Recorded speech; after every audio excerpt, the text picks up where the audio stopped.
Hello everyone, तो स्वागत है आप सभी को आपके अपने यूट्यूब चैनल डॉक्सी क्लासेस में। आज हम लोग क्लास 10th का लेसन 12 वृत्तों से संबंधित क्षेत्रफल में प्रश्नावली 12.3 पढ़ेंगे। और इससे पहले हम लोगों ने 12.3 में ही प्रश्न संख्या 1 से लेकर 7 तक कंप्लीट कर चुके हैं। तो चलिए शुरू करते हैं आज की क्लास। क्वेश्चन नंबर 8 कहता है आकृति 12.26। यही आकृति है 12.26। यहाँ पे हम लिख देते हैं आकृति 12.26, ठीक है। एक दौड़ने का पथ दर्शाती है, मतलब ये देखिए दौड़ने वाला पथ है, पथ माने रास्ता। ये दौड़ने वाला एक रास्ता है ई वाला, ठीक है, जिसके बाएं और दाएं सिरे अर्धवृत्ताकार है। अर्धवृत्ताकार के मतलब देखिए ई हो गया वृत्त, और जब हम इसको आधा हटा देते हैं आधा तो यही हो गया अर्धवृत्ताकार। तो देखिए दोनों सिर पर इधर भी अर्धवृत्ताकार और इधर भी अर्धवृत्ताकार। तो जब दो अर्धवृत्ताकार आपस में जोड़ दिया जाए तब एक ठो वृत्त का निर्माण होता है, ठीक है। तो यहाँ पे आधा वृत्त है और यहाँ पर भी आधा वृत्त है। चलिए आगे बढ़ते हैं। दोनों आंतरिक समांतर रेखाखंडों के बीच की दूरी 60। दोनों आंतरिक समांतर रेखाखंड देखिए ये है, ये यहाँ से लेके यहाँ तक और यहाँ से लेके यहाँ तक, ये दो अंदर, आंतरिक माने अंदर, और समांतर के मतलब जो कभी एक दूसरे को काटे नहीं, इस तरह से हो गया समांतर। तो आंतरिक समांतर रेखाखंडों के बीच की दूरी 60 मीटर है, माने यहाँ से लेके यहाँ तक ये कितना दूरी है 60 मीटर, ठीक है। तो कहने का मतलब ये तो अर्धवृत्ताकार है, यहाँ से यहाँ तक कितना मीटर है 60 मीटर है। तो ध्यान से देखिएगा, कहने का मतलब कि इस बिंदु से लेकर और इस बिंदु तक ये कितना है 60 मीटर। तो कहने का मतलब कि अगर आधा लिया जाए, आधा, तो आधा कितना होगा, तो आधा होगा कितना 30 मीटर, ठीक। आधा कितना होगा 30 मीटर। पूरा बोल रहे हैं यहाँ पे 60 मीटर, पूरा 60 है ना, तो आधा कितना होगा 30 मीटर। अब ध्यान से देखिए कि ये हो गया वृत्त, अगर हम आधा मिटाते हैं, ठीक, तो आधा मिटाने के बाद जब हम हमको पता है 30 मीटर, तो कहने का मतलब क्या, जब हम इसको वृत्त बनाते हैं यही 30 त्रिज्या का काम करेगा।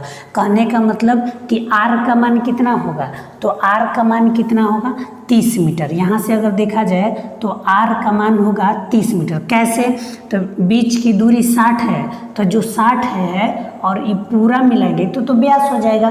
तो यहाँ पे लिखेंगे व्यास 60 मीटर है तो त्रिज्या इसका 30 मीटर हो जाएगा। यहाँ से इसका त्रिज्या पता चल गया। आगे बढ़ते हैं।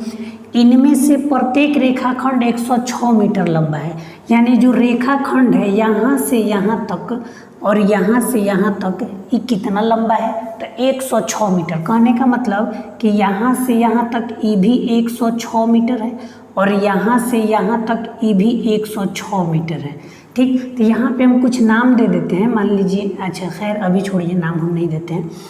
चलिए, तो प्रत्येक रेखाखंड 106 मीटर लंबा है, ठीक है, यानी यहाँ से लेके यहाँ तक जो रेखा है ये भी 106, ये भी 106।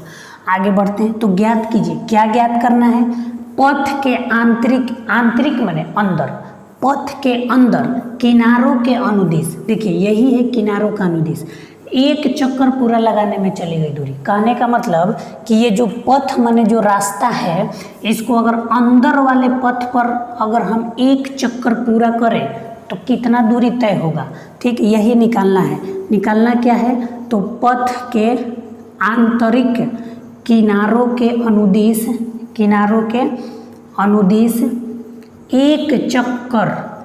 एक चक्कर पूरा लगाने में चली गई दूरी, यही ना निकालना है हमें, ठीक है। यहाँ हम बनाते हैं कितना चक्कर लगेगा, तो हमको तो पता चल गया कि अगर यहाँ से यहाँ हम पहुँचे तो 106, ठीक, हम वहाँ पे लिख देते हैं 106 मीटर, ठीक है। ये कहाँ से 106 आया पता है आपको, 106। अगर यहाँ से हम चलना प्रारंभ करते हैं, एक चक्कर लगाना है, मैंने घूम के फिर यहीं पर आना है, तो यहाँ से अगर चला जाए तो चलते चलते चलते चलते यहाँ तक जो पहुँच गए तो कितना दूरी तय कर लिए हम, तो 106, ठीक है। अब बचा ये वाला, अब यहाँ से यहाँ फिर जाना है, ठीक, इसके बारे में हम बताएंगे। अगर फिर यहाँ आते हैं, फिर यहाँ से जब हम आगे बढ़ते थे, ई भी हो गया 106, तो यहाँ पे हो गया कितना 106, ठीक। चलिए अब आगे बढ़ते हैं। तो ई वाला और ई वाला एक दो गो तो हम जोड़ लिए, लेकिन इसका कैसे हम लोग लिखेंगे, तो सुनिए, चक्कर, एक चक्कर लगाना है। देखिए ये है वृत्त, और जब हम वृत्त पर एक चक्कर घूमते हैं तो कहने का मतलब हम परिधि घूमते हैं। अब परिधि का सूत्र होता है 2πr। परिधि का सूत्र क्या होता है 2πr। 2πr का मतलब एक चक्कर पूरा करना वृत्त पर, तो इधर आधा वृत्त है, इधर भी आधा वृत्त है, तो जब आधा हमें तय करना है, सिर्फ आधा, यहाँ से इतना, तो 2πr का आधा मतलब कितना πr। कहने का मतलब कि अगर बस इतना घूमना हो, इतना दूरी तय करना हो, तो इसके लिए हम लोग लगाएंगे सिर्फ πr, 2πr ना, सिर्फ πr। इसके लिए क्या होगा, तो ये भी हो गया πr। समझ रहे बात को। यहाँ से फिर से देख लीजिए, ध्यान से समझिएगा। अब लाइन से हम लिखते हैं, यहाँ से चलना प्रारंभ करते हैं, तो यहाँ से चलते हैं, चलते चलते चलते चलते चलते जब यहाँ आते हैं तो 106 हम तय कर लिए। कितना तय कर लिए 106। चलिए अब यहाँ से आते हैं, तो यहाँ से जब घूमेंगे तो ये क्या हो गया अर्धवृत्त। अर्धवृत्त के लिए क्या होगा, तो πr। समझ गए बात को। आगे फिर यहाँ आ गए हम, अब यहाँ से चलते चलते चलते चलते जब यहाँ आएंगे तो फिर 106 मीटर, ठीक है, और फिर यहाँ से जाएंगे तो इसके लिए πr। समझ गए बात को। 106 फिर πr, फिर 106 फिर πr, तब हम एक चक्कर अंदर घूम लेंगे। बस आते हैं, तो 106 यहाँ पे है, पाई का मान 22/7, r के जगह कितना, तो 30, फिर 106 पाई के मान 22/7 और r के जगह कितना, तो 30। चलिए आते हैं, तो 106 है ना, यहाँ से अगर गुना किया जाए तो कितना होगा, 3 दूनी के 6, 3 दूनी 660/7, यहाँ पे 106। चलिए ये भी गुना करते हैं, तो 660/7। चलिए यहाँ पे बनाते हैं, तो इस सब का एलसीएम कितना होगा, तो सब का एलसीएम कितना होगा 7। सब का एलसीएम कितना हो गया, तो 7। तो 7 से इसमें गुना, तो 7 छक्का 42, 742 हुआ, प्लस 660 प्लस आगे बढ़ते हैं, तो ये भी 106 है, तो 7 से इसमें भी गुना, तो कितना होगा, तो 7 7 का 42, 742 और प्लस 660। चलिए आगे बढ़ते हैं। अब जोड़ना है, तो 2 और 2 4, और 4 और 6 10, और 4 14, 26 के 0 हासिल 2, तो 6 2 8, और 7 15, 15 5 20 21, और 7 28, 2804/7। सवाल क्या में है, सवाल क्या में हम लोग का, तो मीटर में। यहाँ पे आंसर होगा मीटर स्क्वायर। क्वेश्चन नंबर 8 का ही दूसरा प्रश्न कहता है पथ का क्षेत्रफल निकालिए, ठीक है। तो पथ माने रास्ता, ये रास्ता का क्षेत्रफल हमें निकालना है कि ये जो रास्ता है ना, इसका क्षेत्रफल क्या होगा, ठीक। जिसमें दिया क्या है, तो यहाँ से लेकर और यहाँ तक बोल दिया है कि 106 मीटर है। तो जब ये 106, तो ऊपर वाला भी यहाँ से लेकर यहाँ तक 106 मीटर, ठीक है। इसका मतलब ई भी यहाँ से लेकर यहाँ तक 106 मीटर, इसका मतलब ई भी यहाँ से यहाँ तक लेकर 106 मीटर। जरा ABCD हम मान लेते हैं कि ABC है ना, कहीं मान सकते हैं AB, चलिए मान लेते हैं C, और यहाँ हो गया क्या D, यहाँ EFGH। तो अब सुनिए, ये पूरा पथ का क्षेत्रफल निकालना है। तो अब देखिए यहाँ पे लिखा है यह पथ 10 मीटर चौड़ा है, इसकी चौड़ाई कितना है, तो 10 मीटर। कहने का मतलब अगर हम आपसे पूछें कि ये कितना चौड़ा है, यहाँ से यहाँ तक ये चौड़ाई कितना है, तो बोलिएगा कि यहाँ लिखा है कि 10 मीटर है चौड़ाई, ठीक। तो अगर देखा जाए तो इसका क्षेत्रफल तो हम आसानी से निकाल ले सकते हैं। कैसे, ये तो आयत है, लंबाई पता है 106 और चौड़ाई पता है 10 मीटर, लंबाई गुना चौड़ाई से इसका क्षेत्रफल हम निकाल सकते हैं। कहने का मतलब कि अगर हमें पथ का क्षेत्रफल निकालना हो तो पहले हम इसका क्षेत्रफल निकालते हैं, किसका, तो ABCD का क्षेत्रफल। चलिए, तो ABCD का क्षेत्रफल से हमें निकल गया क्या, इसका क्षेत्रफल, माने यहाँ से लेकर यहाँ तक का क्षेत्रफल हम निकाल लिए इसके प्रयोग से, ठीक। तो अभी तो ये पूरा रास्ता बाकी है, आगे बढ़ते हैं। तो अगर यहाँ पर भी देखा जाए तो 10 मीटर चौड़ाई है, ठीक, 10 मीटर चौड़ाई, लंबाई कितना 106, यानी ई भी आयत है। तो इसका मतलब कि EFGH का क्षेत्रफल, ये आयत है, ठीक है। तो कहने का मतलब इसका भी क्षेत्रफल हम निकाल सकते हैं लंबाई गुना चौड़ाई से। अब बचा ये वाला, तो ई कैसे निकलेगा, तो देखिए ध्यान से देखिएगा, सुनिए, ई हो गया आधा वृत्त और ई हो गया आधा वृत्त। यदि दोनों आपस में जोड़ दिया जाए, ठीक, जोड़ के हम यहाँ फिगर बनाते हैं, ध्यान से देखिएगा। इधर कैसे बना है, इस तरह से बना है, चलिए इस तरह से इधर बना है, इधर यहाँ पे लिखा है 30 और ई दिया है 10, ठीक है। इधर वाला भाग हम मिला देते हैं, इधर वाला ला के यहाँ बना देते हैं। तो अब देखिए यहाँ पे क्या बनता है, वृत्त, ठीक। तो हमें इसका क्षेत्रफल निकालना है, ई वाला का क्षेत्रफल।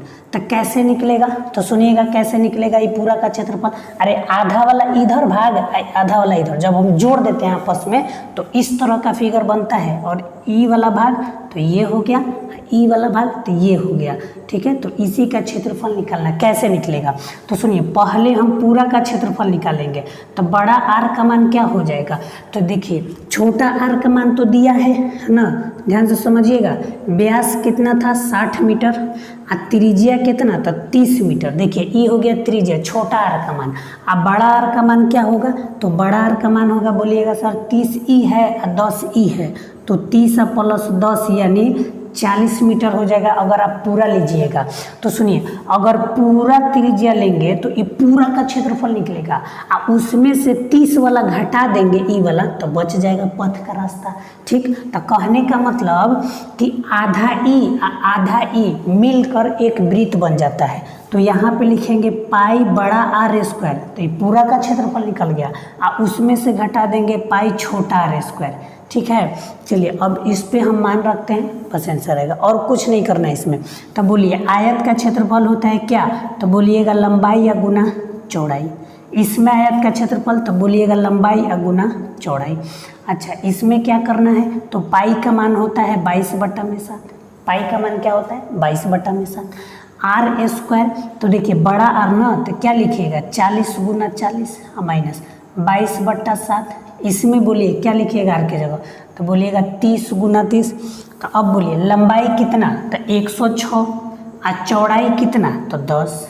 फिर लंबाई कितना, तो 106 और चौड़ाई कितना, तो 10 प्लस, अब ये जब तीनों गुना करते हैं 22, 40 और फिर 40, तो हम लोग कहता है 25 200/7। जब ई तीनों गुना करते हैं तो देखो 9 दूनी 18 यानी 198 और 00/7। चलिए आते हैं, इसको गुना करेंगे तो क्या होगा 1060, इसको गुना करेंगे तो ई भी क्या होगा 1060, ठीक है। अब सुनिए इसको हम घटाते हैं, सिर्फ इन्हीं दोनों को हम घटाते हैं तो एलसीएम क्या होगा 7, तो हो गया 35 और 200 और माइनस 198 और 00, ठीक।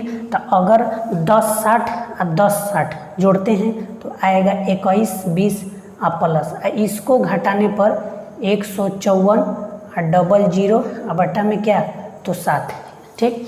अब आइए कहाँ बनाए, यहाँ पे, चलिए यहाँ पे बनाते हैं 21, ठीक है। 21 20 और जब हम 7 से इसमें भागा देते हैं तो आएगा 7 दूनी 14 7 दूनी 14, चलिए इतना आता है। अब दोनों को जोड़ दिया जाए तो 43 20 कैसे में मीटर में, तो मीटर स्क्वायर। इस तरह से हम लोगों का पथ का क्षेत्रफल निकलता है। ध्यान से एक बार समझ लीजिएगा कि एक बार ABCD का क्षेत्रफल निकालेंगे, इसका हो गया।